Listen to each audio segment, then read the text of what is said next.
During the monsoon, this land produces an overwhelming surplus of green growth. But when the rains stop, that abundance is replaced by a brutal dry season that leaves nothing but parched, cracked earth. To maintain the milk supply that fuels these local businesses, a dairy farmer must meet a massive biological demand.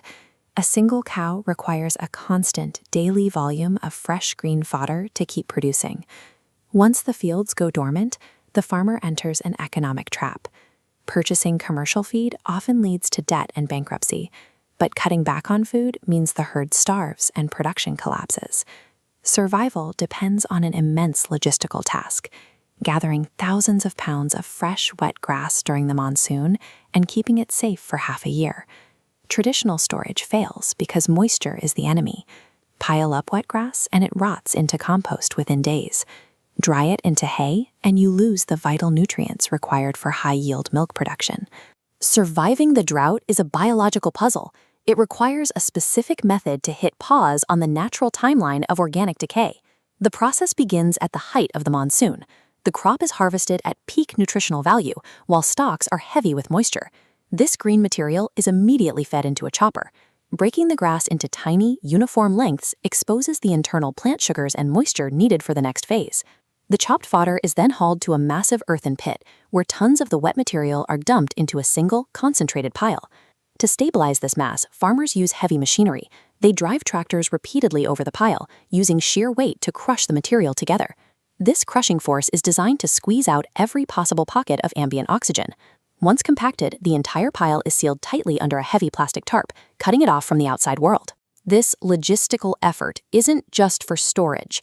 It is the necessary preparation for a microscopic war about to take place beneath that plastic seal. Beneath the tarp, phase 1 begins immediately.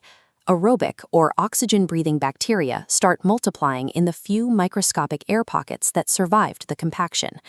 These bacteria feast on the exposed plant sugars, generating heat that threatens to turn the entire harvest into a pile of rotting sludge.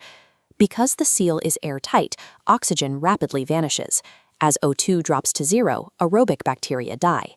Phase 2 begins as anaerobic, lactic acid bacteria dominate. They consume sugars and excrete lactic acid, plummeting the internal pH from neutral 7 down to highly acidic 4. This high acidity acts as a potent biological preservative.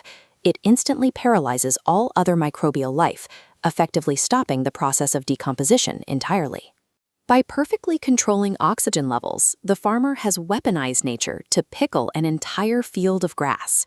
6 months later, during the harshest part of the dry season, the farmer finally cuts into the plastic seal. Instead of rot, they find golden green Murghas. It carries a sweet fermented smell, a sign that the nutrients have been perfectly preserved.